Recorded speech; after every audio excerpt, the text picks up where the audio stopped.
Hello guys, welcome to video Guru class. आज का अपना टॉपिक है इंटरिम बजट या यूं कहें अंतरिम बजट। चुनावी दौर था, फुल फ्लैश बजट ना आते हुए इंटरिम बजट लाया गया और इंटरिम बजट को पेश किया था यहां पर पीयूष गोयल साहब ने।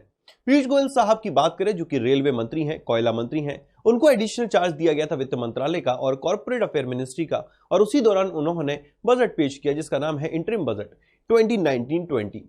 अब यहां पर हम डिस्कस करेंगे एक एक पॉइंट बहुत डिटेल में, एग्जाम ओरिएंटेड, कुछ स्कीम का डिस्कशन करेंगे, स्कीम्स का ओवरव्यू लेंगे क्योंकि अलग से एक सेपरेट सेशन है गवर्नमेंट स्कीम का, वहां पर और डिटेल एनालिसिस करेंगे। बट फिर भी सबसे पहला पॉइंट क्या बनता है एग्जाम के लिए मोस्ट रिलेवेंट, चलिए देखते हैं। प्रधानमंत्री किसान सम्मान निधि योजना बजट में अनाउंसमेंट किया गया और इसकी फर्स्ट इंस्टॉलमेंट क्लियर हो भी चुकी है। एग्जैक्टली क्या है ये और क्या एग्जाम के लिए रिलेवेंट है वो देखते हैं। प्रधानमंत्री किसान सम्मान निधि या इसको हम बोलते हैं पीएम किसान योजना। इस योजना को यहां पर हम दूसरे शब्दों में डायरेक्ट इनकम सपोर्ट स्कीम भी कहेंगे। मतलब कहने का पर्पस क्या है कि किसानों के लिए, फार्मर्स के लिए गवर्नमेंट एक स्कीम लेकर आती है जिसमें कि उनके अकाउंट में एक निश्चित अमाउंट ट्रांसफर किया जाएगा। अब यहां पर ये अमाउंट कितना है, 6000 पर ईयर पर फार्मर यहां पर उसके अकाउंट में क्रेडिट होगा और ये 3 इंस्टॉलमेंट में पे किया जाएगा। मतलब कि 2-2 हजार की 3 इंस्टॉलमेंट होंगी और यहां पर ये उनके अकाउंट में क्रेडिट होगा। अब एक इंपॉर्टेंट पॉइंट, क्या हर कोई फार्मर इसके लिए एलिजिबल है? क्या हर कोई किसान इसके लिए कह सकते हैं कि एलिजिबल है? तो यहां पर बोला है वो फार्मर्स जिनके पास 2 हेक्टेयर तक लैंड है वो यहां पर एलिजिबल बनते हैं। मतलब 2 हेक्टेयर का मतलब यहां पर बात करते हैं तो मार्जिनल फार्मर और यहां पर स्मॉल फार्मर की बात की जा रही है। अब ये मार्जिनल फार्मर क्या होते हैं और स्मॉल फार्मर क्या होते हैं, बड़े गौर से सुनिएगा। मार्जिनल फार्मर वो फार्मर होते हैं जिनके पास 2.5 एकड़ तक भूमि होती है। दूसरे शब्दों में बात करें, ऐसे फार्मर जिनके पास 1 हेक्टेयर तक लैंड होल्डिंग होती है उनको हम मार्जिनल फार्मर कहते हैं। ऐसे फार्मर जिनके पास 2.5 से तो ज्यादा बट 5 एकड़ तक, 5 एकड़ तक भूमि होती है, इनको हम बोलते हैं स्मॉल फार्मर। या यूं कहें ऐसे फार्मर जिनके पास 1 हेक्टेयर से तो ज्यादा बट मेरे दोस्त 2 हेक्टेयर तक भूमि होती है उनको हम स्मॉल फार्मर बोलते हैं। सिंपल शब्दों में, ऐसे किसान जिनके पास 5 एकड़ तक भूमि है या ऐसे किसान जिनके पास 2 हेक्टेयर तक भूमि है, दूसरे शब्दों में मतलब शब्द अलग अलग है, मतलब एक ही है। और ऐसे किसानों को यहां पर एलिजिबल कहा गया है कि इन किसानों के अकाउंट में 6000 रुपए ट्रांसफर किए जाएंगे और ये लमसम अमाउंट नहीं है, ये इंस्टॉलमेंट में होगा, 3 इक्वल इंस्टॉलमेंट में। सबसे पहला पॉइंट, ये 1 दिसंबर 2018 से लागू हुई है। तो लागू होने का मतलब क्या, अब यार बजट तो फरवरी में पेश किया गया था 2019 में, अभी 2018 से लागू हुई है, तो इसका मतलब ये किस इफेक्ट से हुई है, रेट्रोस्पेक्टिव इफेक्ट से हुई है। अब कहने का ये है कि इसके लिए 2019-20 के लिए तो बजट में पैसे रखे गए हैं 75,000 करोड़ रुपए। बड़े गौर से देखिएगा, आउटले यहां पर रखा गया, इसके लिए खर्चा आएगा 75,000 करोड़ रुपए का। और यहां से दिसंबर से लेके भैया मेरे दोस्त फरवरी तक, दिसंबर, जनवरी और यहां तक अगर हम आगे बढ़ते तो इतने दिनों के लिए कितने रुपए रखे गए हैं, ये 20,000 करोड़ रुपए रखे गए हैं। सर कहने का मतलब क्या है, कहने का मतलब यह है कि फाइनेंशियल ईयर 2018-19 के लिए 20,000 करोड़ रुपए हैं और फाइनेंशियल ईयर 2019-20 के लिए, जैसे फाइनेंशियल ईयर 2019-20 स्टार्ट होगा उसके लिए 75,000 करोड़ रुपए हैं इस योजना के अंतर्गत। और यहां पर कितने, कौन से फार्मर्स एलिजिबल है, ऐसे फार्मर्स जिनके पास 2 हेक्टेयर तक की भूमि है। और इसके अंतर्गत कितना अमाउंट ट्रांसफर किया जाएगा तो वो आपको याद रखना है, 6,000 रुपए प्रतिवर्ष यहां पर ट्रांसफर किया जाएगा। हिंदी में देखिएगा, प्रत्यक्ष आय सहायता योजना, 6,000 रुपए प्रतिवर्ष यह फार्मर्स के अकाउंट में जाएगा और खेती योग्य भूमि होनी चाहिए 2 हेक्टेयर तक, तभी आप एलिजिबल है, मतलब कि फार्मर्स एलिजिबल है। इसके लिए जो आउटले है, परिव्यय है, वो 75,000 करोड़ रुपए का है वित्तीय वर्ष 2019-20 के लिए। और परिव्यय की बात करें 20,000 करोड़ रुपए है वित्तीय वर्ष 2018-19 के लिए। अभी गवर्नमेंट की वेबसाइट से उठाया गया डेटा है, इसे एक बार सिंपल शब्दों में देख लेते हैं।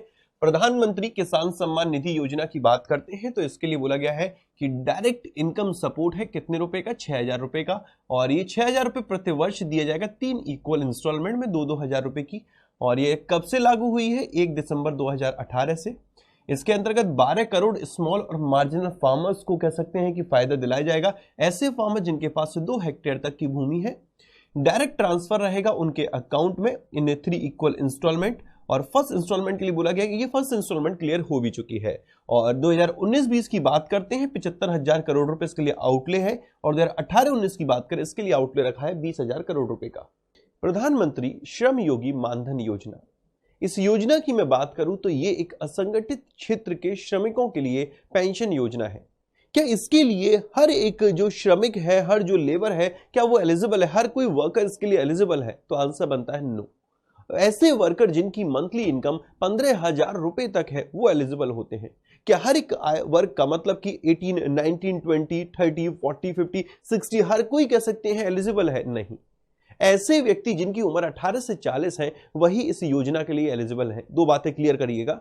ऐसे व्यक्ति जिनकी उम्र 15,000 रुपए पर मंथ है, 15,000 रुपए तक है, तो वो एलिजिबल है। ऐसे व्यक्ति जिनकी उम्र 18 से 40 वर्ष है वो एलिजिबल है। अब यहां पर एलिजिबिलिटी तो क्लियर हो गई। सर इस योजना में होगा क्या? अब आपकी उम्र क्या है? सर हमारी उम्र है 18।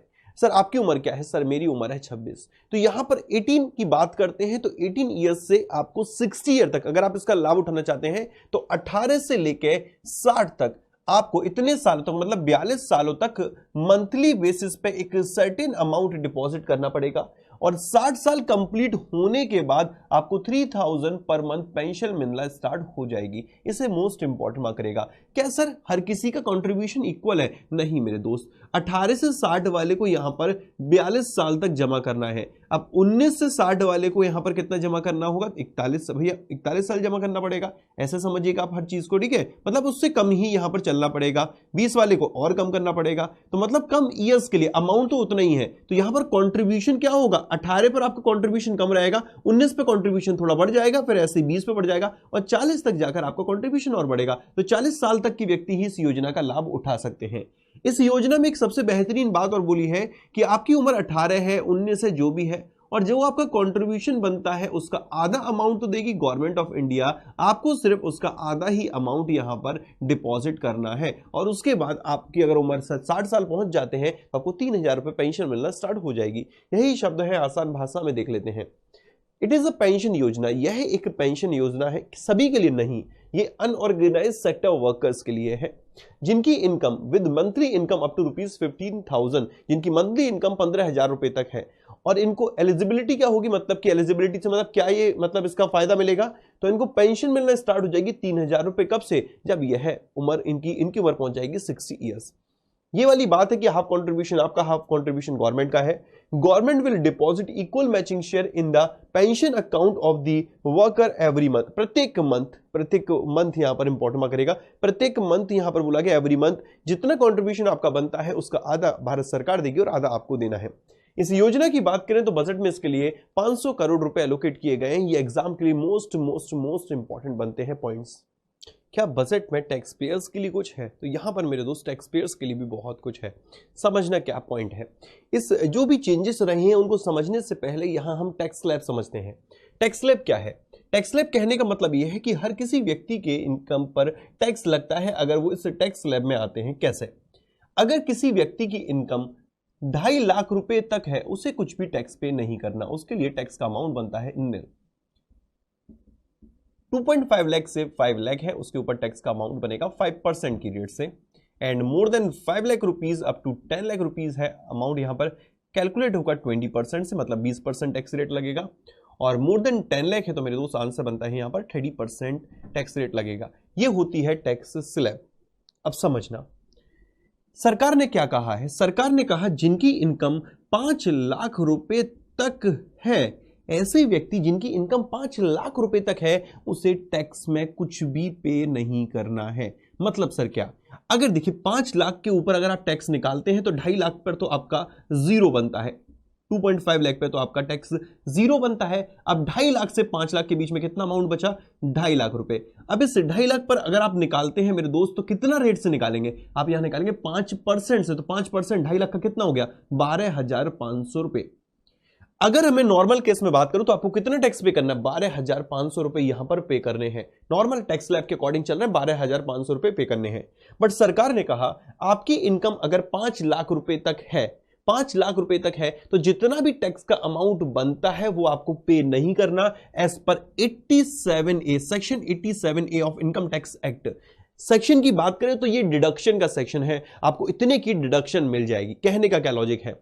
सेक्शन 87A बोलता है, for example I am section 87A, मैं कहता हूं मेरे दोस्त, मेरे भाई, तेरी इनकम 5 लाख रुपए तक है, तुझे कुछ भी पे नहीं करना, मैं हूं ना। मतलब यहां पर कि मेरे पास लिखा हुआ है, मेरे अंदर लिखा हुआ है, अगर आप झांक कर देखेंगे कि यह लिखा हुआ है कि भाई 87A कहता है कि कुछ भी टैक्स पे नहीं करना है अगर आपकी इनकम 5 लाख रुपए तक है। यही इस बजट में प्रपोज किया गया। पहले 87A कुछ और बोला करता था, अब इसके शब्द पलट गए हैं। अब यहां पर बोला गया है कि 5 लाख रुपए तक इनकम है तो कुछ भी टैक्स पे नहीं करना।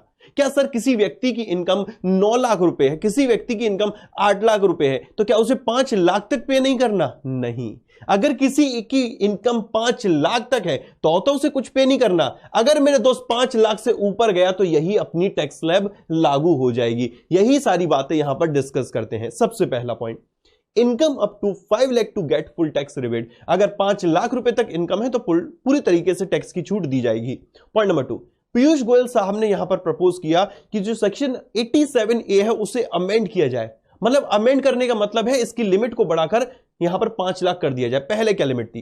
पहले कहा गया था अगर आपकी इनकम 3.5 लाख रुपए तक है तो जितना भी टैक्स बनता है उसमें आप डिडक्शन क्लेम कर सकते हैं 2,500 रुपए तक। स्पेशली बोला था currently section provide for a rebate of ₹2500। वर्तमान में जो ये सेक्शन है ये 2500 रुपए तक की छूट प्रदान करता है for all tax payers with income of less than 3.5 lakh. अगर किसी भी व्यक्ति की इनकम 3.5 लाख रुपए तक है तो उसके ऊपर जो टैक्स बनेगा उसमें वो 2,500 रुपए का क्लेम कर सकता है डिडक्शन का। पर सरकार ने कहा 3.5 लाख को बढ़ाकर 5 लाख कर दो और जितना भी टैक्स बनता है उसमें पूरे के पूरे वो क्लेम करेगा एज अ डिडक्शन। मतलब सिंपल शब्दों में 5 लाख तक इनकम है मेरे भैया तो कुछ भी पे नहीं करना है। अब यहां से देखिए यू टर्न चालू हुआ। यू टर्न कैसे? This means that those earning up to 5 lakh a year will be exempt from tax. मतलब ऐसे व्यक्ति जो कि कह सकते हैं कि 5 लाख रुपए तक कमा रहे हैं उनको टैक्स से छूट दी जाएगी। मतलब इसका यह हुआ, इसका मतलब है कि साल में 5 लाख तक कमाने वालों को टैक्स से छूट मिलेगी। जरा देख लीजिए एक बार, पूर्ण कर छूट प्राप्त करने के लिए आय होनी चाहिए 5 लाख रुपए तक। पीयूष गोयल ने करदाताओं के लिए छूट बढ़ाने के लिए आयकर अधिनियम की धारा 87A में संशोधन का प्रस्ताव दिया। क्यों दिया? क्योंकि भैया पहले इसमें 3.5 लाख तक लिमिट थी, अब इसकी लिमिट को बढ़ाकर 5 लाख कर दिया तो भैया प्रस्ताव तो करना पड़ेगा संशोधन के लिए, अमेंडमेंट के लिए। तो वही बोला है वर्तमान में इस धारा में सभी करदाताओं के लिए 2,500 की छूट प्रदान की जाती है जिनकी सालाना आय 3.5 लाख से कम है। हालांकि 5 लाख से अधिक कमाने वाले इसके लिए पात्र नहीं होंगे, एलिजिबल नहीं होंगे और उन्हें सामान्य दरों के अनुसार कर का भुगतान करना पड़ेगा। ये दर्द हमें दे गया। मतलब हमारी इनकम 5 लाख से ऊपर है तो हमने पहले तो लगा यार 5 लाख तक कुछ भी टैक्स पे नहीं करना। जैसे ही पता चला नहीं, आपकी इनकम अगर 5 लाख तक है तो कुछ टैक्स पे नहीं करना, तो देख रहे हो चेहरा तो मुस्कुरा रहा है। जैसे ही पता चला कि नहीं तो भैया चेहरा हमारा मुरझा गया कि भैया 5 लाख से ऊपर है, मतलब आपके ऊपर यही टैक्स स्लैब लागू हो जाएगी। पढ़ लीजिए। However, those earning more than 5 lakh will not be eligible for this and will have to pay tax according to the normal rates. I hope so guys, यहां तक सारे पॉइंट्स आपके क्लियर होंगे। देखिए टीडीएस को लेके यहां पर कुछ बदलाव किए गए हैं। टीडीएस मतलब टैक्स की बात हो रही है, टैक्स डिडक्टेड ऑन सोर्स। समझना, दोनों ही केसेस में क्लियर कर देता हूं। आपने बैंक में पैसा जमा किया या आपने पोस्ट ऑफिस में पैसा जमा किया और उस पैसे के ऊपर आपको इंटरेस्ट मिलती है। अगर आपको 10,000 रुपए तक इंटरेस्ट मिल रही थी तो आपको कुछ भी टैक्स पे नहीं करना पड़ रहा था। जैसी 10,000 से इंटरेस्ट ज्यादा मिलती है तो आपको टैक्स पे करना पड़ रहा था। अब सरकार ने कहा इसकी लिमिट अब 10,000 नहीं है, अब आपको मेरे दोस्त 40,000 रुपए तक कुछ भी पे नहीं करना है। सिंपल शब्दों में अगर आपका पैसा बैंक या पोस्ट ऑफिस में जमा है और उसके ऊपर जो इंटरेस्ट मिलती है वो 40,000 रुपए तक है तो आपको 0 टैक्स पे करना है। अगर उससे ऊपर होती है तो आपको यहां पर टैक्स पे करना पड़ेगा। दूसरा यहां पर एक और बदलाव रहा कि अगर आपको इनकम होती है इन टर्म्स ऑफ रेंट के रूप में इनकम होती है तो मेरे दोस्त उसके ऊपर आपको टैक्स पे करना पड़ता है अगर आपकी इनकम 1,80,000 रुपए से ज्यादा है। अगर 1,80,000 रुपए से ज्यादा नहीं है तो आपको कुछ भी टैक्स नहीं पे करना। अब सरकार ने कहा इसकी लिमिट को बढ़ाकर हम कर देते हैं 2,40,000 रुपए। अब आपको रेंट के रूप में अगर इनकम होती है 2,40,000 रुपए तो आपको कुछ भी टैक्स नहीं पे करना। यहीं पर सिंपल शब्दों में लिखा है tax deducted at source threshold on interest earned on bank and post office deposit has been proposed to be raised from 10,000 to 40,000। Bank और पोस्ट ऑफिस डिपॉजिट पर मिलने वाले ब्याज पर टैक्स डिडक्शन ऑन सोर्स की सीमा 10,000 रुपए से बढ़ाकर 40,000 रुपए करने का प्रस्ताव किया गया। दूसरा पॉइंट कहता है कि किराए पर कर में कटौती के लिए टीडीएस की सीमा भी 1,80,000 से बढ़ाकर 2,40,000 करने का प्रस्ताव किया गया। TDS threshold for deduction of tax on rent has also been proposed to increase from 1,80,000 to 2,40,000। बड़ा ब्ला ब्ला ब्ला ब्ला करके हमने स्टोरी पूरी पढ़ ली। सिंपल शब्दों में डायग्राम से याद रखिएगा, TDS की जो लिमिट है इंटरेस्ट के केस में, बैंक और पोस्ट ऑफिस के केस में बात करें तो 10,000 से बढ़ाकर 40,000 कर दी है, और रेंट के केस में भी बात करें तो यहां पर लिमिट बढ़ाकर 2,40,000 रुपए कर दी है। Third and most important, budget also proposed increasing the standard deduction limit for the 40,000 announced last year to 50,000। Budget में पिछले साल घोषित 40,000 की मानक कटौती की सीमा को बढ़ाकर 50,000 करने का भी प्रस्ताव किया गया। स्टैंडर्ड डिडक्शन की बात करते हैं तो आपकी इनकम है तो आप 40,000 रुपए तक पहले क्लेम कर सकते थे कि 40,000 रुपए तक आपको कुछ भी पे नहीं करना है। अब आपके लिए बोला गया कि आप जो जैसे आपकी जो इनकम बनती है उसमें आप 40,000 रुपए डिडक्ट कर सकते थे कि इतने पे टैक्स पे नहीं करना। अब इसकी लिमिट को बढ़ाकर, स्टैंडर्ड डिडक्शन की जो लिमिट है इसे बढ़ाकर 50,000 रुपए कर दिया गया है। मतलब स्टैंडर्ड डिडक्शन अब कितनी होगी? 50,000। टीडीएस की बात करते हैं, इंटरेस्ट की बात करते हैं, इंटरेस्ट के केस में टीडीएस की बात करें तो वहां पर आपका बैंक और पोस्ट ऑफिस के केस में बढ़ाकर 10,000 से 40,000 कर दिया गया है। और टीडीएस की ही बात करते हैं इन टर्म्स ऑफ रेंट के संदर्भ में बात करते हैं तो वहां पर लिमिट बढ़ाकर 1,80,000 से बढ़ाकर 2,40,000 रुपए यहां पर कर दी गई है। क्या मतलब है सेल्फ ऑक्युपाइड हाउस का, वो जरा देखते हैं, उसके बाद ये सारे पॉइंट समझ में आएंगे। फॉर एग्जाम्पल मैं अपनी बात करता हूं, मेरे पास 2 घर हैं। सरकार क्या कहती है? सरकार कहती है कि आप दोनों घर में रहेंगे, लाजमी है नहीं, व्यक्ति एक ही घर में रहेगा। तो सरकार कहती है कि यहां पर कि एक को मानेंगे हम सेल्फ ऑक्युपाइड हाउस और दूसरे को मानेंगे deem to be let out, मतलब कि जो किराए पर चढ़ा हुआ है। मतलब कहने का ये है कि सरकार कहती है कि ये किराए पर हो या ना हो, हमारा सिर्फ कहने का ये लॉजिक रहेगा कि एक को मानेंगे हम सेल्फ ऑक्युपाइड हाउस, मतलब एक में आप रह रहे हैं, दूसरे को मानेंगे deem to be let out और इसका एक सर्टेन रेंट को कैलकुलेट होगा जिसको नाम दिया जाएगा नॉशनल रेंट। ये कॉन्सेप्ट है यहां पर। मतलब आपके पास 2 घर हैं तो एक पर ही आपको छूट मिलती थी, दूसरे पर छूट नहीं मिलती थी। अब सरकार यहां पर आगे बढ़ गई है, कहती है कि मेरे दोस्त आपको 2 घर यहां पर छूट के रूप में दिए जाएंगे। 2 घर को बोलेंगे सेल्फ ऑक्युपाइड हाउस और तीसरे को बोला जाएगा deem to be let out. मतलब पहले दूसरे ही घर पे टैक्स लग जाता था, अब 2 घर को माफ कर दिया, अब तीसरे पर होगा। अगर तीसरा है तो उसको deem to be let out और नोशनल रेंट लागू होगा। पढ़िएगा, it has been proposed to exempt the levy of income tax on a notional rent on second self-occupied house। It has been proposed, यह प्रपोज किया गया है कि जो इनकम टैक्स लगाया जा रहा था सेकंड और सेल्फ ऑक्युपाइड हाउस पे, उसको यहां पर एग्जम्पशन दे दी गई है। Currently, income tax on a notional rent is payable if one has more than one self-occupied house। वर्तमान की बात करते हैं तो अभी अगर किसी व्यक्ति के पास एक से ज्यादा सेल्फ ऑक्युपाइड हाउस है तो उसमें कहा जाता है कि भाई एक पर ही छूट दी जाएगी, दूसरे को किराए पे मान लिया जाएगा। अब सरकार कहती है दोनों को ही यहां पर छूट दी जाएगी, तीसरा होगा तो यहां पर तीसरे को यहां पर रेंट पर माना जाएगा। देखिए ये दोनों पॉइंट इंपॉर्टेंट और एग्जाम में आएगा भी कि जो एम्स है वो कहां पर सेटअप किया जाएगा। तो 22वां जो एम्स है वो हरियाणा में स्थापित किया जाना है। मोस्ट इंपॉर्टेंट मार्क करना, नंबर कौन सा एम है 22वां और कहां पर स्थापित होगा, ये हरियाणा में।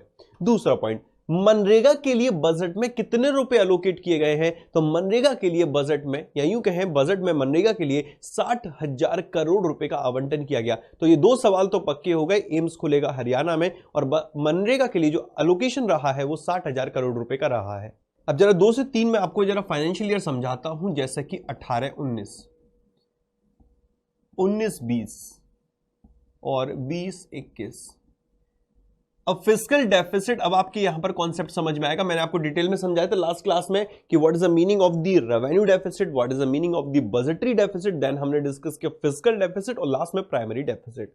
सरकार का यहां पर कहना है कि फिस्कल डेफिसिट 2018-19 में हम लेकर आए 3.4% तक। मतलब 2018-19 में जो फिस्कल डेफिसिट रहा वो 3.4% रहा है। सरकार का यह कहना है कि यही टारगेट हम दोबारा रखते हैं नेक्स्ट फाइनेंशियल ईयर के लिए। मतलब 2019-20 में भी फिस्कल डेफिसिट को हमें 3.4% तक ही बनाए रखना है। और नेक्स्ट बोला है कि 2020-21 तक जो हमारा पहला टारगेट था कि 3% लाना है, वही बिल्कुल सेम है। इसी को लैंग्वेज में यहां पर बोल दिया है कि fiscal deficit target is 3.4% of GDP for 2019-20। 2019-20 के लिए जो फिस्कल डेफिसिट टारगेट है वो 3.4% है जीडीपी का, और 2020-21 की बात करते हैं तो ये टारगेट रखा 3% का। और यहां पर बोला गया है कि 2018-19 तक हम लेकर आए हैं, मतलब कि इतने पर आ गया है राजकोषीय घाटा, और वो है 3.4%। सरकार का कहना है बजट में कि आने वाले 5 सालों में वह 1 लाख गांवों को डिजिटल विलेज में कन्वर्ट करेगी। सरकार अगले 5 वर्षों में 1 लाख गांवों को डिजिटल गांव बनाएगी। ये एग्जाम का सवाल बनेगा, नंबर्स पूछे जाएंगे। सेकंड मोस्ट इंपॉर्टेंट, राष्ट्रीय गोकुल मिशन के लिए कितने रुपए एलोकेट किए गए, कितने आवंटित किए गए, तो इसके लिए जो आवंटन रहा वो 750 करोड़ रुपए का। इसी में एक बात की गई कि राष्ट्रीय कामधेनु आयोग सेटअप किया जाएगा। काऊ के कंजर्वेशन के लिए, गाय के कंजर्वेशन के लिए जो लॉ रहेगा, जो कानून रहेंगे, उसके बेहतर इंप्लीमेंटेशन के लिए यहां पर काम करेगा राष्ट्रीय कामधेनु आयोग। और इसी की यहां पर अभी हाल ही में कैबिनेट ने अप्रूवल भी दे दी कि इसको स्थापित किया जाना चाहिए। एग्जाम में बन सकती है फुल फॉर्म RKA की फुल फॉर्म क्या, तो आंसर बनता है राष्ट्रीय कामधेनु आयोग। दूसरा RGM, तो राष्ट्रीय गोकुल मिशन। ये एग्जाम के लिए मोस्ट रेलेवेंट बनते हैं दोनों ही पॉइंट। सिंपल दो यहां पर सवाल, शेड्यूल्ड कास्ट के लिए कितना लोकेशन रहा है और शेड्यूल्ड ट्राइब्स के लिए कितना लोकेशन रहा है इस बजट में। आंसर बनता है शेड्यूल्ड कास्ट के लिए 76801, एंड शेड्यूल्ड ट्राइब की बात करते हैं जिनको कि हम अनुसूचित जनजाति कहते हैं, इनके लिए 50,086 करोड़ रुपए एलोकेट किए गए हैं। प्रधानमंत्री ग्राम सड़क योजना के लिए एलोकेशन रहा है 19,000 करोड़ रुपए का। मोस्ट इंपॉर्टेंट, प्रधानमंत्री ग्राम सड़क योजना जिसको हम PMGSY भी कहते हैं, इसके लिए इस बजट में 19,000 करोड़ रुपए रखे गए हैं। और दूसरी यहां पर बात करें इंटीग्रेटेड चाइल्ड डेवलपमेंट स्कीम जिसको हम ICDS कहते हैं, इसके अंतर्गत यहां पर जो एलोकेशन रखा गया है, या यूं कहें इसके लिए जो एलोकेट किए गए हैं वो 27,584 करोड़ रुपीस किए गए। मोस्ट रिलेवेंट दोनों का अमाउंट, PMGSY में प्रधानमंत्री ग्राम सड़क योजना में 19,000 करोड़ रुपए, और इंटीग्रेटेड चाइल्ड डेवलपमेंट स्कीम की बात करें इसके लिए 27,584 करोड़ रुपए एलोकेट किए गए हैं। बड़े गौर से सुनिएगा, अब यहां से सिर्फ वन लाइनर सवाल बनेंगे। सबसे पहला सवाल, शेड्यूल्ड कास्ट के लिए कितना बजट में एलोकेशन किया गया। आंसर बनता है 76,801 करोड़ रुपए, मतलब 76,801 करोड़ रुपीस एलोकेट किए गए शेड्यूल्ड कास्ट के लिए। बात खत्म। Next most important, scheduled tribe के लिए बजट में कितने रुपए एलोकेट किए गए। आंसर बनता है 50,086 करोड़ रुपए। इसके अलावा कोई दूसरा सवाल यहां से नहीं बनेगा। नेक्स्ट, प्रधानमंत्री ग्राम सड़क योजना के लिए इस बजट में कितने रुपए एलोकेट किए गए। आंसर मेरे दोस्त 19,000 करोड़ रुपए इस बजट में प्रधानमंत्री ग्राम सड़क योजना के लिए किए गए। एक एक लाइन के सवाल, ज्यादा डिटेल में नहीं जाएंगे। पूछेगा तो PMGSY की फुल फॉर्म पूछेगा, ICDS की फुल फॉर्म पूछेगा, इंटीग्रेटेड चाइल्ड डेवलपमेंट स्कीम की बात करें इसके लिए बजट में कितने रुपए एलोकेट किए गए, तो आंसर बनता है 27,584 करोड़ रुपए, 27,584 करोड़ रुपीस इस बजट के अंतर्गत ICDS के लिए एलोकेट किए गए। Next, department of industrial policy and promotion का नाम बदलकर रखा गया है department for promotion of industries and internal trade. बड़े गौर से देखिएगा, department of industrial policy and promotion, इसका नाम बदलकर रखा गया है department for promotion of industries and internal trade. यह बजट में प्रपोज किया गया था, अनाउंस किया गया था, अब क्लियर हो गया है इसका नाम। औद्योगिक नीति और संवर्धन विभाग को अब उद्योग और आंतरिक व्यापार संवर्धन विभाग का नया नाम दिया गया। ये एग्जाम के लिए मोस्ट रिलेवेंट बनता है। FRBM एक्ट कहता है कि जो गवर्नमेंट ऑफ इंडिया है उसका डेट टू GDP रेशियो 2024-25 तक 40% तक लेकर आना है। बट लेकिन बात करते हैं 2017-18 की, तो इसमें जो GDP रेशियो रहा, मतलब डेट टू GDP रेशियो रहा, वो 46.5% रहा है। मतलब समझना, डेट टू GDP रेशियो का मतलब क्या है। यहां पर कहने का यह है कि जो आपकी GDP है उसके अगेंस्ट में यहां पर बात करें डेट कितना है मार्केट में, तो सिंपल शब्दों में इनका कहना है कि इसका जो रेशियो है इसके कंपैरिजन में 2024-25 तक लेकर आना है 40%। FRBM अधिनियम में यह उल्लेख किया गया है कि भारत सरकार के ऋण GDP अनुपात को वर्ष 2024-25 तक घटाकर 40% के स्तर पर लाया जाना चाहिए। वर्ष 2017-18 में भारत का ऋण और GDP अनुपात है वो 46.5% था। मतलब कहने का यह है कि इंडिया का जो इंडिया का डेट टू GDP रेशियो है वो 2017-18 में 46.5% रहा। एग्जाम के सवाल यहां से जो बनेंगे वो ये बनेगा, 2017-18 में इंडिया का डेट टू GDP रेशियो कितना था, दैट वाज 46.5%। एफआरबीएम एक्ट ने क्या प्रिस्क्राइब किया है? एफआरबीएम एक्ट ने यह कहा है कि 2024-25 तक जो डेट टू जीडीपी रेशियो है उसे 40% तक लाना है। तो सवाल यह हो सकता है कि किस ईयर तक, तो 24-25 तक, और सवाल यह हो सकता है कि कितना प्रतिशत तक लाना है, तो आंसर बनता है 40% तक लाना है। फिशरीज के क्षेत्र को और बढ़ावा देने के लिए, मत्स्य पालन के क्षेत्र के विकास को और बेहतर करने के लिए सरकार ने उसके लिए एक अलग से डिपार्टमेंट बनाने की बात कही। मत्स्य पालन के क्षेत्र के विकास के बारे में सतत ध्यान केंद्रित करने के लिए सरकार ने अलग से एक मत्स्य पालन विभाग का सृजन करने का निर्णय लिया। सरकार का कहना है कि अगर कोई फार्मर एनिमल हस्बेंड्री या फिशरीज की एक्टिविटीज से जुड़ा हुआ है, पशुपालन या मछली पालन के कार्यों से जुड़ा हुआ है, और वो बैंक जाकर लोन लेना चाहता है, तो उस केस में कहा गया कि उसको जो भी इंटरेस्ट की रेट चल रही होगी उसमें 2% की डिडक्शन मिलेगी, मतलब कि इंटरेस्ट की सब्सिडी दी जाएगी। फॉर एग्जाम्पल, अगर एक फार्मर बैंक जाता है और उसको लोन मिलता है 9% की रेट पर, तो वहां पर अगर वो बोलता है कि मैं एनिमल हस्बेंड्री और फिशरीज की एक्टिविटीज के लिए लोन लेना चाहता हूं, तो उस केस में उसको 7% यहां पर पे करना पड़ेगा। सरकार का एक और कहना है कि अगर वही फार्मर उसका टाइमली रीपेमेंट करता है, मतलब समय पर उसका पेमेंट करता है, तो उसको एडिशनल अतिरिक्त तौर पर 3% की छूट और दी जाएगी, मतलब एक तरीके से 5% की यहां पर छूट दी जाएगी। वन लाइनर क्वेश्चन जो एग्जाम के बनेंगे, सबसे पहला सवाल, केंद्र प्रायोजित योजनाओं की बात करें, इनके लिए बजट में कितने रुपए एलोकेट किए गए हैं? सेंट्रली स्पॉन्सर्ड स्कीम के लिए बजट में एलोकेट किए गए 327,679 crore rupees. Point number 1। Point number 2, national education mission के लिए, राष्ट्रीय शिक्षा मिशन के लिए बजट में कितने रुपए एलोकेट किए गए? आंसर बनता है 38,572 करोड़ रुपए इस बजट में एलोकेट किए गए। Last most important, north east क्षेत्र के लिए या पूर्वोत्तर क्षेत्र के लिए इस बजट में कितना एलोकेशन किया गया? तो आंसर बनेगा 58,166 करोड़ रुपीस।